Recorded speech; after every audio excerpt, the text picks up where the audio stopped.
You always going to forget something. Indigenous. We're going to play the Armenian Genocide video, and then we'll get back into our notes. Yeah. Expression. Some images may be disturbing. Y'all haven't seen anything yet. Like genocide. Mr. Hansen's class. This is the first and only time we're going to be covering genocide. No, it's a big deal. It actually takes place in the world today. And sometimes people are like, okay, I'll be ready for when we deal with the Holocaust because I'm aware of that. I mean, hello, who isn't aware that under Hitler, the Nazis killed 6 million Jews? And when we get to like the genocide that occurs by the Japanese military or Chinese, that's, I mean, I'll give you warning ahead of time. The last couple times have been okay, people have been unsettled, but the first couple of times I showed a video, documentary about the rape of Nanking. Oh, yeah. I had tears, yeah. I mean, there were students that were really overcome. It's Japan. But yeah, and part of it actually, and the students said, part of this is like, I had no idea. You don't know it going into it, then it's really hard. But anyway, here we go. The Armenian Genocide was a mass extermination of Armenians, Assyrians, and Greeks carried out by the Ottomans from 1915 until 1923. It's often considered the first major genocide of the 20th century. This video won't be like my others, because it's almost impossible to predict how things would have been had this event not occurred. So I'll leave you to ponder after I show the facts. This video is simply going to state the history. Armenia has existed for millennia. The predominantly Christian people lived in eastern Anatolia, being swept up by the numerous empires which conquered the land. At the end of the 19th century, the current rulers, the Ottoman Empire, began to collapse. During the rise of Armenian nationalism, the Turks started cracking down on these people. During the 1890s, the government massacred hundreds of thousands of civilians. The treatment got even worse when a nationalistic group known as the Young Turks took control in 1908. Their goal was to purge the land of any non-Turks. Sound familiar? So once World War I broke out, by 1915, the Ottomans saw the Christian Armenians as a threat, fearing they would help the Christian Russians against Turkey. The genocide started when hundreds of Armenian intellectuals were killed on April 24, 1915. Laws were passed to fully depopulate Turkey of the Armenian minority. Villages were burned. Entire populations walked out into the desert left to die. Killing squads hunted down any survivors. Once again, sound familiar? Under the context of war, the Ottomans went on a massive genocide against those they deemed unworthy. 2 million Armenians lived in Turkey before 1915. 1.5 million were killed.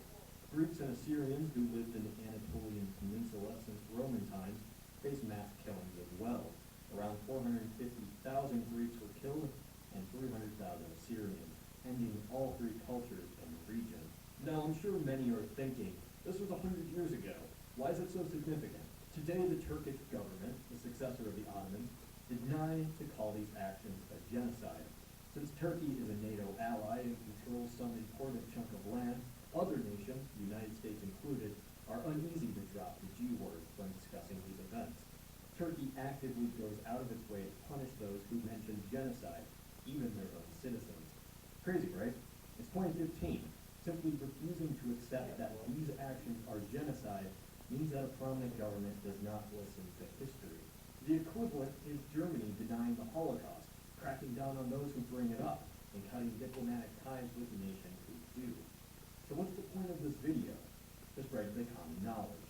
Not many people know of the refusal of history happening today, so let's change that. People revise history every day to suit their needs, and that needs to stop.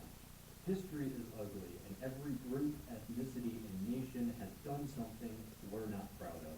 But it's the 21st century, and in this modern world, we need to accept events by what they were. Denying doesn't give closure, and it doesn't help us learn.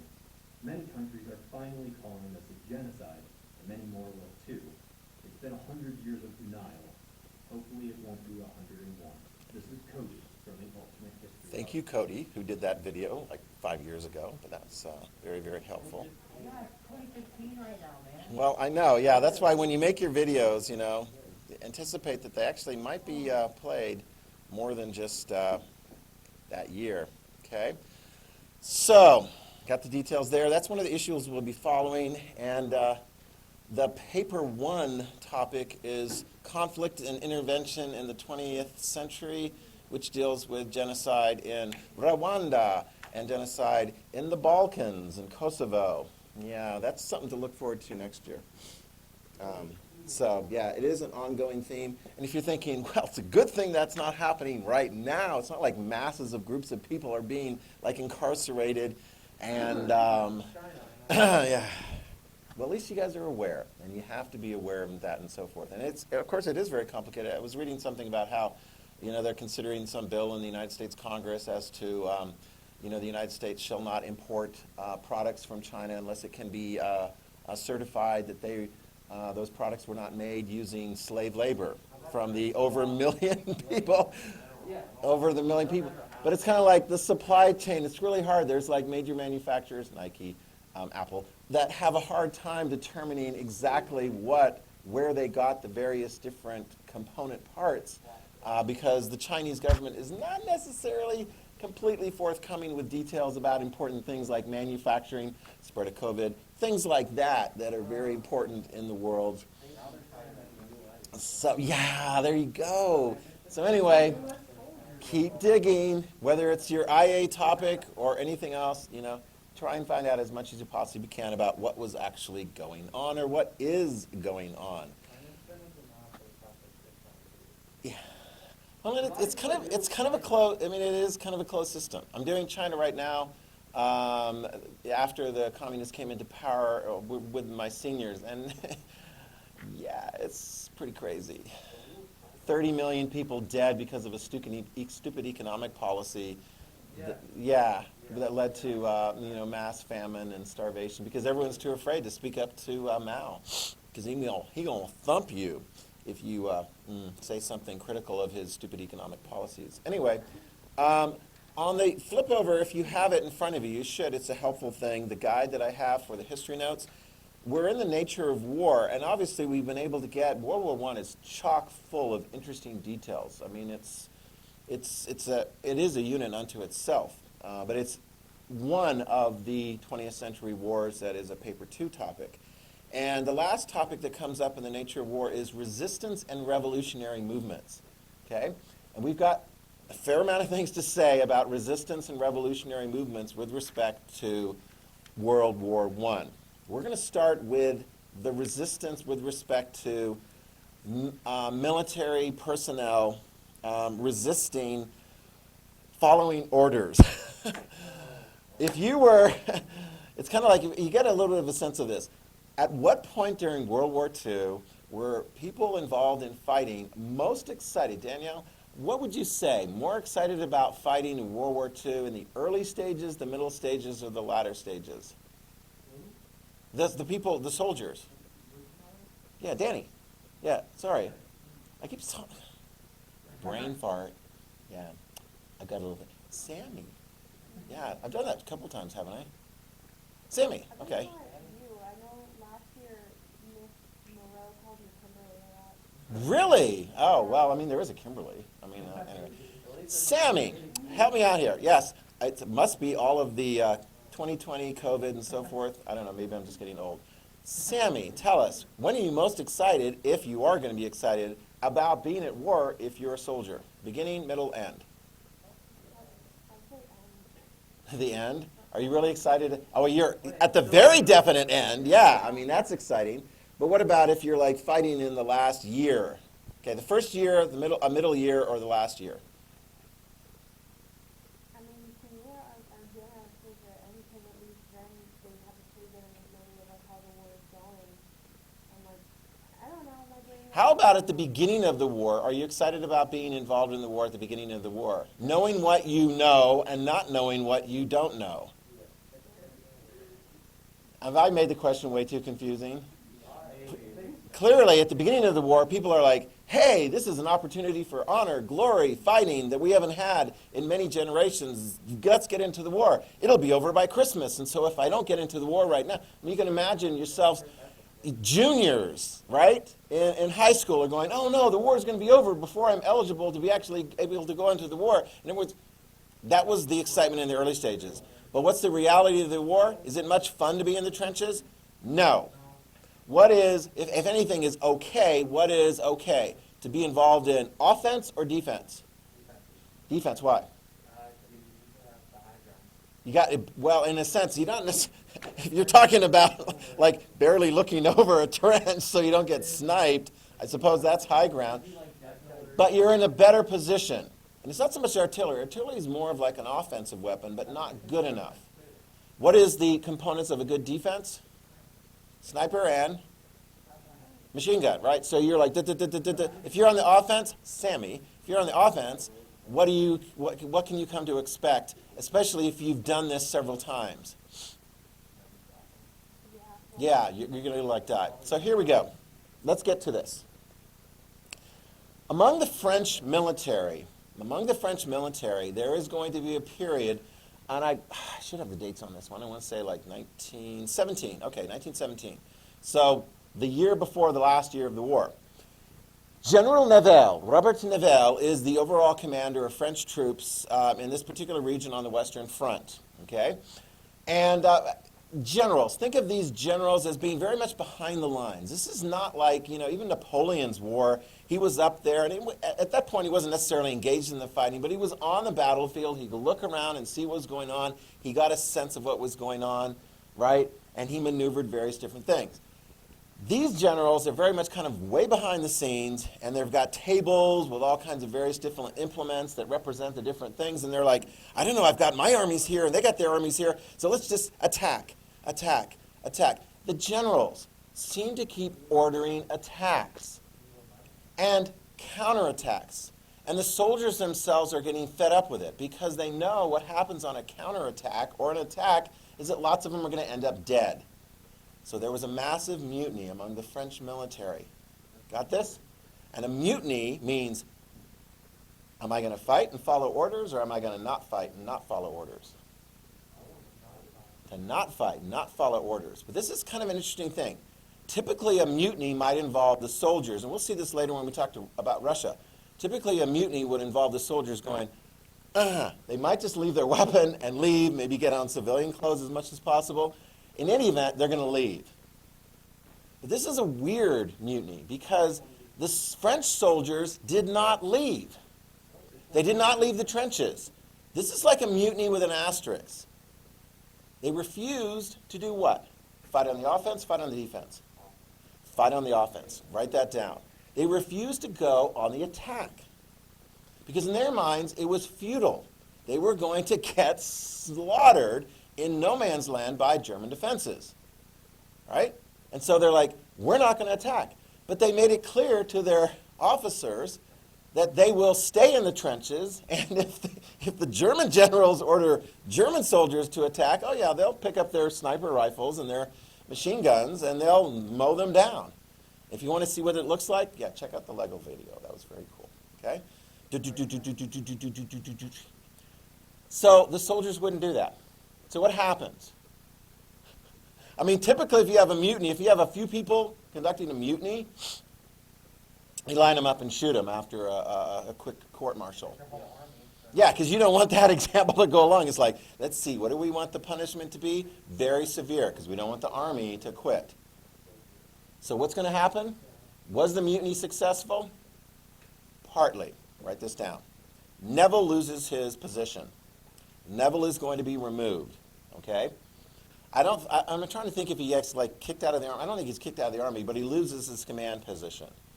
And I don't have the name of the fellow up there, but we'll mention his name later on. His name is Henri Pétain. He is a French general, and the French really like him very much. The military really like him because he doesn't order attacks as near as often as this guy, okay? So Pétain is going to be very popular. At the end of World War I, people are like, yay, Henri Pétain, we like you. You're a great general. Be careful of your prestige because sometimes that could be misused later on. Guess who's going to tap Henri Pétain to run France later on as, yeah, it is Hitler. Yeah, seriously. When Hitler conquers France and he's like, I'll keep these parts and you can have like a rump government for the rest of France, Pétain is going to be the leader. And so he'll go from being World War I hero to villain collaborator of the Nazis during World War II. Weird, yeah. I mean, but Hitler, he tapped the right guy. So anyway, but what about the mutiny? What about the mutineers? What's going to happen to those soldiers that refuse to go on the attack? Are they going to be punished? Write it down, some of them. Which ones? Exactly, the leaders. The leaders are going to be punished. We can't let the leaders do that. We don't want that to happen again. So the leader, they're like, hey, why am I being punished? Because you led a mutiny. Well, what about these guys? They followed it. You led a mutiny. Okay, you're going to be punished. So anyway, that's the deal with that situation. You got that? Okay, so resistance, very interesting. And you can understand. Those French soldiers and the British are thinking, we should try that, But they ultimately, what ultimately allowed for the Allied forces to make slow progress and start pushing the German lines? One, the arrival of the American troops, fresh troops, because they didn't know any better. They actually will be able to make some ground, but not a lot. And then, of course, the starvation of the Germans.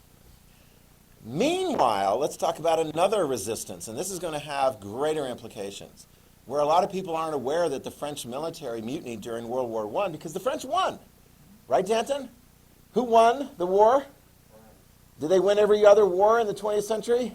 No, they're going to have a series of setbacks, right? Okay, so I know sometimes France gets a hard time. What was it? Somebody did like a Google search. It said, French military victories, and Google comes back and goes, did you mean French military defeats? Yeah. They will be defeated by the Germans in World War II. They will lose Algeria. They will lose Indochina and Southeast Asia. There's going to be some other setbacks and so forth. But France is France. And France helped us get our independence, so we need to go easy. That's true, yeah. So, and they're like one of the only countries in the world, and certainly the only country in the world that's been around a long, long time that we have not had a war with. Yeah, we have not had a war with. Russia, oh my gosh, this is going to be, and you guys have some good background knowledge on this because of what we did last year, so hopefully you can tap into that. I'm going to recap on that somewhat. Was there resistance in the Russian military to what was going on in the war? Yes. Will they mutiny? Yes. Will the mutineers be punished? No. No. And this is, let's tap on what we know, and this is actually very helpful. Russia is going to have massive mutinies in their war effort, and it ultimately is going to lead to the toppling of not one government, but two governments in 1917. Are you ready? There's the Russian Revolution of 1917, but probably it should be called the Russian Revolutions of 1917. One in February and one in October. Yeah, exactly. So we'll get into all the details associated with that. And again, some of this is going to be recap. If you got it really well last year when we covered our big Russia unit, great. That's going to help you a lot here. It actually is a little confusing because sometimes you'll hear people and you're like, they'll talk about February and then they'll talk about March. And I'm like, what the heck are you talking about? Russia had a different calendar, okay? It was like their calendar was like a month off. And so some of the things are like, it gets a little confusing, but nevertheless. Let's start with what we know. Russia, ally or central powers? Ally, all right? They're the ally, okay? Now, unlike Britain, France, and then, of course, early in 1917, the United States, Russia is an autocracy. They've got a czar. Britain, France, United States, democracies. Britain's constitutional monarchy, but essentially that's the same thing, democracy. So it's an interesting combination there. How was Russia doing, Cole, during World War I? Give me the big scoop of how Russia is doing during World War I. There you go. It's that industrialization thing. They didn't have enough really modern military capability. Did they lose right away, or was it a slow death? I guess it was slow. They were falling back. By 1917, write this, by 1917, the Russians were falling back quite a bit. Their military was falling back. They could have done with better generals, but would that have solved it completely? No. They needed a modern military. I mean, when the communists ultimately take over, which is going to be part of this part, what's going to be like number one priority for the communists? Industrialization, to build up a stronger military in case they get into another big war, say with Germany. Will they beat Germany in the next big war? Yes, with the help of the United States, but we'll give most of the credit to the Soviets, the Russians themselves. So, if you're the leader of this government, think back to the template we had when we were doing government. If you can't handle national security, the people are going to look at you and you go, yeah, you're illegitimate. You're not getting the job done. You need to go. And who is in charge? Who has like absolute total control of the government, with the exception of like this wimpy little quasi-legislature that had been created like maybe 10 years earlier called the Duma. Who was in charge? Nicholas. In this cartoon, it's the guy kind of on the left. This is a critical cartoon because, put this down, Nicholas II, the Tsar, had problems. Already, the war was it. I mean, it's like everything's going to be compounded on top of the war. I mean, think of it this way. If you were to look back and do an analysis of the 2020 presidential election, what would be one major event that led to the defeat of Donald Trump as president of the United States? COVID. Yeah, there you go. If you've got a big challenge, and that's not a national security, although but it's definitely an economic social satisfaction kind of thing, and if it's not going well on your watch, be prepared to be removed in an election, or in this situation, they don't have elections, they have revolutions, okay? It didn't help that one of the top advisors for Nicholas is Rasputin. I mean, how the heck did Rasputin, a womanizing, drinking, go-about-town priest, end up getting so close as an advisor? Yeah? Didn't he like help cure their son? He helped make the son feel a lot better. Yeah. So the son had hemophilia, little Alexei, you guys remember that part? And so when they discovered that, you were like, wow, you're the awesomest. I mean, and he impressed both the Tsarina and the Tsar. But here's the problem. I mean, he sort of stepped in and he's like, hey, I got all this like confidence with the Tsar and the Tsarina. I'm going to act like I know everything. Write this down. And Rasputin started to give advice on who to fire and who to hire. Does he know anything about running a government or like running a military effort? No, it's not his place, but he was stepping into that role. Was he doing a good job? No. So what did some of the family of Nicholas's family decide that they were going to do with Rasputin? Remember what was the fate of Rasputin? He was poisoned. He was shot, and then he ultimately was drowned. And he dead. I want to say that was like 1916. Yeah, I mean, so it was near the end. So he's gone, but does that solve the problem? No. They're still losing the war. This is what Nicholas II tried to do next. And this kind of makes sense. If I can't get the job done back in St. Petersburg, the capital city, I'm going to go to the front lines. Write it down. He went to the front lines. He goes to the front lines. He's like, my presence, and my ability to manage the military efforts right there on the front line scene is going to make the difference. Did it make a difference? No. Actually, and it made it worse. Because now people are like, oh, well, the reason why things aren't working out very well is because Nicholas II isn't there. Well, now that he is there, and it's not doing any better, everyone looks and goes, you've got nothing. I mean, people had looked at Nicholas II as like God-given like leader for all of Russia. But if he ain't getting the job done, a lot of people are like, I guess this is not what God really intended. Of course, if you ask some people, like Lenin is like, God, what are you talking about? That doesn't exist, you stupid fool. So, I mean, this is a problem. Here it is, February 1917. If you're a soldier in the Russian military and everything is falling apart, your leaders aren't getting the job done, you don't have the proper weaponry, you don't want to follow any more orders to go on the attack. You don't even follow any orders to go on the defense. You start quitting. Massive mutinies. Huge elements of the Russian military are quitting. Got that? And meantime, since this is a total war effort and all the resources are going into it, you got people starving in the cities of St. Petersburg and Moscow, and they're starting to have bread riots. Well, when you have rioting, what are you supposed to do with riot? Just sort of like, oh, hi, how are you doing? I mean, seriously, what is the minimal thing you could do for people who are rioting? I mean, put them in jail, yeah, charge them. In Russia, they're like, oh, no, they haven't quite, they're just like, they're being ordered to shoot the crowds. Put this down.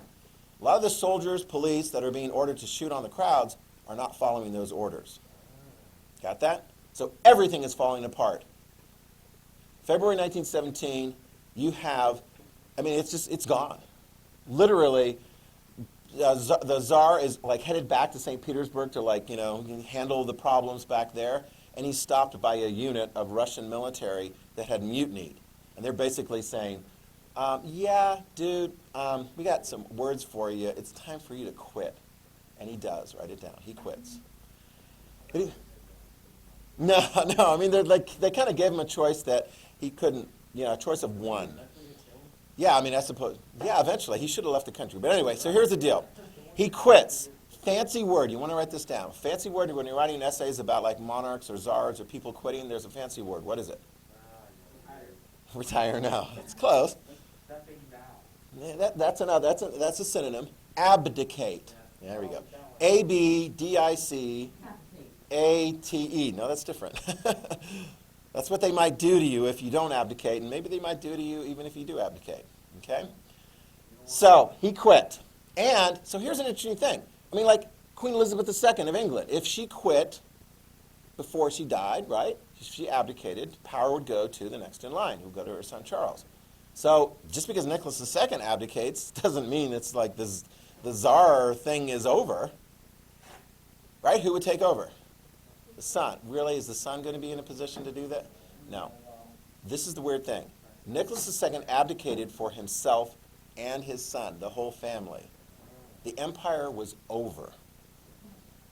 Over. Who is going to be in charge of Russia? By the way, make a note, he should have left. They were actually in communication with England to like get out. They should have. They should have. It's not like the next group of people are going to threaten the Tsar. Who the heck is Alexander Kerensky? Alexander Kerensky is the leader of the Duma, D-U-M-A.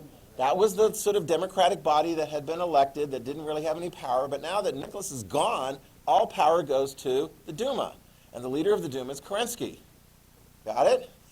This is the first time in Russian history they've ever had like a democracy. Whoa! And I mean, people are like, some of the people are like, well, that's going to solve all kinds of problems and so forth. What's the biggest problem on his plate as he comes as the leader of the new democratic government? The war, exactly. And so he gets messages from Britain, France, United States. Yay, we're all part of a democracy team. Write this down. The Allies start calling it the war to make the world safe for democracy. Instead of the Great War, whatever, it's kind of like, the whole team is for democracy. Now we have something to fight for, an ideological purpose, democracy. Because the other side, Germany, Austria-Hungary, Ottoman, those are all autocrats. Right? So democracy versus autocracy. Woohoo! They're like, stick with the team, dude. Stick with the team. They're telling him, stick with the team. Don't quit. Don't quit. Because if they quit, then Germany could potentially move its military from the Eastern Front and move it to the Western Front. Did the British and the French and the United States want that? No. So they put a lot of pressure on him. In retrospect, what probably should they have done? They should have quit. He didn't quit. Write it down. He didn't quit. He gave kind of the motivational speech. Come on, boys. Let's go, Russian army. Let's fight for democracy. Let's fight for Russia. How did that work? They're still losing for the same reasons they were losing before. They still don't have the industrial military capacity to defend against Germans, and the Germans are mowing them down. And so it's not good. The legitimacy that this guy had for his government disappears quickly. He's not even in there for a year. October 1917. By October 1917, a guy who had just shown up, reunited with his buddies, his Bolshevik communist buddies in Russia, Lenin had been kicked out of the country. He was in Switzerland at the beginning of the war. He's hiding out in Switzerland because the Tsar knows this guy's dangerous. This is a communist. He wants to overthrow everything. But the Germans let him back in. They allowed him to transfer through their territory, and they dropped him off right in Russia. And so he starts organizing, and he promises three things. If I get power, peace, land, bread. The first two actually he's going to be able to follow through fairly quickly with. If he gets power, peace. I'm going to quit the war. Land. All you poor peasants out there, we're going to take the land away from the landowners and we're going to give it to you. Bread, I'll figure it out. I know you're starving. It sounds good. Here's some bread. The October Revolution. It will start the Russian Civil War, but the October Revolution, the Bolsheviks, the communists, will come to power. And ultimately, they will maintain power, and they're going to be part of our history and discussion for quite some time, all the way up till 1991. The peace part he accomplished very quickly. Here we go. The Treaty of Brest-Litovsk. Russia got out of the war and gave a bunch of territory to the Germans, Austro-Hungarians, and the Ottoman Turks. And Lenin's like, we'll get that back later. But the Germans let him out of the war. And just to wrap up, did Germany get the full benefit? Well, no. I mean, if you've got Polish territory now, can you just like leave that area free of German military and send all the military to go fight the French and the British? No. They had to leave a lot of soldiers behind. Not that that necessarily would have made the difference, but you know, Germany wins against Russia, but they ultimately lose the war. Okay? All right. Watch the if you haven't watched the Russian Revolution video thing, I've got it linked on Google Classroom. Watch that. It's fairly quick. It's about 15 minutes. Mostly recap. It's interesting stuff. And yeah, and the next time we'll move to the United States at war. Very good. Okay. Wipe her down and head on out.